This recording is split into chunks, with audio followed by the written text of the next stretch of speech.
Cảm ơn sẽ vẫn luôn luôn là những chữ đầu tiên tôi nghĩ tới khi nghĩ về những người bạn ở khu vực miền Nam, những người dành cho tôi một sự ủng hộ hết sức rộng rãi kể từ ngày đầu tiên chia sẻ nội dung ở trên YouTube. Và với tình hình dịch bệnh đang hết sức phức tạp ở thành phố Hồ Chí Minh thì tôi muốn chúc cho toàn thể anh em và gia đình ở trong đó bình an, khỏe mạnh, sớm vượt qua đại dịch. Trong thời gian giãn cách theo chỉ thị 16, ngoài việc work from home thì các bạn đừng quên tại Gear Up chúng tôi có những video thú vị giúp các bạn sống trong tình yêu với xe hơi. Và đặc biệt là recap, các bạn sẽ luôn luôn tìm thấy những video ngắn gọn, đúng trọng tâm, tiết kiệm thời gian nhất. Và cái tên đầu tiên xuất hiện trong recap lần này là Toyota Land Cruiser 2022.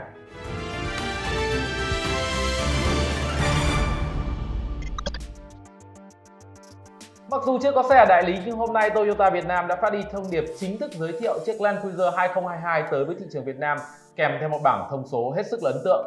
Mặc dù có rất nhiều thay đổi nhưng chiếc SUV danh tiếng của nhà Toyota chỉ tăng thêm 30 triệu so với thế hệ trước.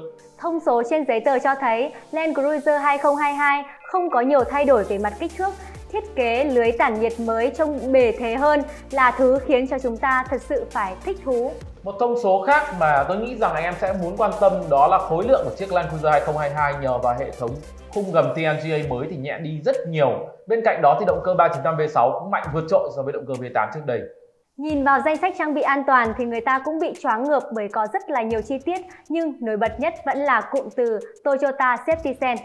Một vài tính năng thú vị tạo ra khả năng địa hình tuyệt vời cho chiếc Land Cruiser, ví dụ như là Turn Assist hay là Cruise Control vẫn tiếp tục được duy trì trên thế hệ này bên cạnh 3 chế độ lái và 6 chế độ địa hình mới. Danh tiếng của Land Cruiser thì đã được khẳng định qua rất nhiều video thú vị ở sa mạc bởi các tay chơi Ả Rập. Còn về mặt con số thì tới hết năm 2020, Toyota công bố bán được 10,4 triệu xe. Nghĩ về Land Cruiser thì với tôi đây là một cái tên rất khó cả việc để mượn được và khó cả việc quay được một video nữa. Tìm kiếm được một địa hình để chiếc xe này phô diễn được tài năng là một thứ rất khó rồi. Tuy nhiên thì cũng nhân dịp đây mình cứ chia sẻ luôn về việc là muốn mượn chiếc Land Cruiser, biết đâu đấy có một anh em hào phóng sẵn sàng hỗ trợ chúng tôi. Và như thường lệ thì phần comment ngay ở phía bên dưới.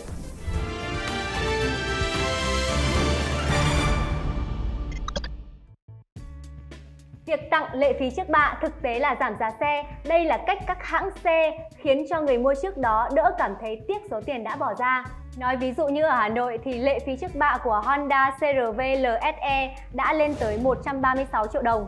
Và thay vì nói giảm giá 136 triệu thì chúng ta có mức ưu đãi là 100% phí trước bạ. Con số 136 triệu đồng sẽ tương đối lớn so với giá bán của chiếc Honda CR-V tại thời điểm hiện tại. Và mức ưu đãi này đang được Honda tuyên bố là sẽ kéo dài tới hết tháng 7. Và nếu các bạn còn nhớ về một số video recap trước đây, chúng tôi đã đề cập tới rất nhiều thương hiệu xe đang giảm giá thời gian gần đây.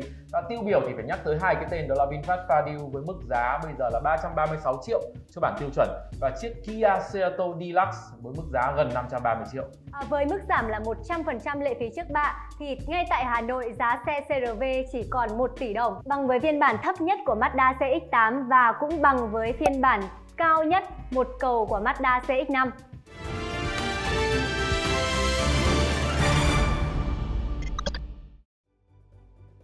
BMW 2 Series quả thật là một cái tên gây rối vì các bạn vừa đề cập tới một chiếc Coupe, một chiếc Grand Coupe 4 cửa, một chiếc MPV cỡ nhỏ. Tuy nhiên là mẫu thông tin lần này chúng ta sẽ đề cập tới thế hệ thứ hai của chiếc Coupe với mã hiệu là G42, dài ra, rộng hơn, thấp hơn và có trục cơ sở kéo dài. Dường như nó là công thức chung của tất cả những thế hệ xe mới gần đây và bởi thế tôi sẽ đề cập tới thứ nổi bật ở BMW 2 Series 2022 đó là thiết kế. Các bạn có một thiết kế mà đầu tiên ôm rời phần lưới tản nhiệt, nó không phải là một kiểu khổng lồ. Còn điểm thứ hai thì trên thiết kế mới của BMW 2 Series các bạn có nhiều đường nét điêu khắc sắc sảo hơn và nổi bật là phần đèn hậu phía đằng sau, còn phía đằng trước các bạn có bộ đèn chiếu sáng chính dường như là giống với thiết kế của Isuzu D-Max 2021 tại thị trường Việt Nam. Phần nội thất thì cũng không có gì mới so với phong cách của BMW thời gian gần đây. Rõ ràng là BMW đang làm hài lòng các fan của họ rồi, nên việc thay đổi hay sáng tạo thì cũng chưa cần thiết ở đây. Mẫu xe rất dễ bị nhầm lẫn với chiếc M2. Chiếc M240i sẽ có động cơ 3.0 tăng áp kép 382 mã lực và đạt được 100 km/h sau chỉ 4,1 giây. Tuy nhiên điều đáng tiếc là chúng ta sẽ có vận tốc tối đa giới hạn điện tử ở con số 250 km/h. Mặc dù là một mẫu xe rất đẹp và mạnh, nhưng mà tôi tin các bạn sẽ không mấy quan tâm tới mẫu BMW 2 Series này đâu, bởi vì chúng ta sẽ rất hiếm gặp mẫu xe này tại thị trường Việt Nam. Với những mẫu xe như BMW 2 Series thì quả thật là rất khó gặp ở thị trường Việt Nam vì giá bán sẽ tương đối cao và phần danh tiếng thì sẽ không thực sự là quá tốt. Bởi vậy, tìm được một chiếc M2 ở Việt Nam sẽ dễ dàng hơn rất nhiều so với việc tìm ra chiếc M240i.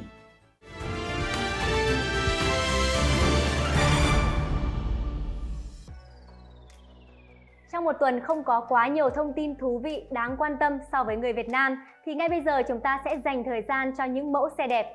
Chiếc Genesis G70 Shooting Brake thì mới được thương hiệu hạng sang đến từ Hàn Quốc giới thiệu tại lễ hội tốc độ Goodwood ngày hôm nay, và một cách rất khéo léo họ hòa trộn những cái đường nét mềm mại, ngôn ngữ thiết kế mới nhất của Genesis vào kiểu dáng Shooting Brake, đến nỗi mà tôi cho rằng ngay cả những người mà ghét cái kiểu dáng mùi dài này nhất cũng phải thừa nhận với tôi rằng đây là một chiếc xe quá đẹp.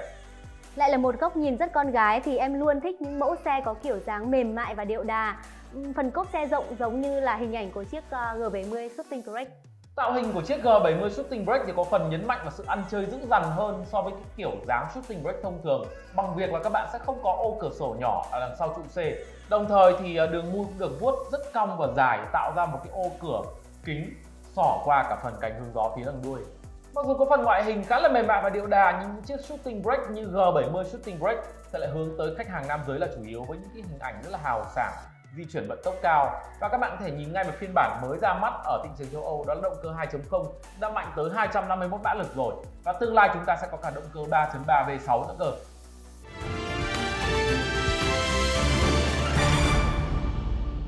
Hình ảnh đẹp về một chiếc xe vừa đi chợ vừa đi đua được mà nói theo phong cách của anh Ken là phần kết cho video recap 05 của chúng tôi. Ở các video khác thì tôi kêu gọi sub khá là nhiều rồi, thế nên video lần này tôi sẽ kêu gọi mượn xe. Với tôi thì ở thời điểm hiện tại Hyundai Santa Fe chắc chắn là cái tên nóng và đáng làm ngay lập tức, và tôi rất kỳ vọng rằng sẽ sớm nhận được một tin nhắn ở phần comment mà đáng cho tôi screenshot lại và chia sẻ lên group GearUp. Anh Ken không kêu gọi sub thì tôi kêu gọi xe. Nút like và share thì ngay ở phía bên dưới. Sẽ không mất của các bạn quá 3 giây để thể hiện sự ủng hộ với chúng tôi trong quá trình phát triển. Và video về chiếc Porsche 718 Cayman sẽ lên vào giữa tuần sau, anh em nhớ chú ý đón xem. Hẹn gặp lại. I gotta hit the beat. I dream.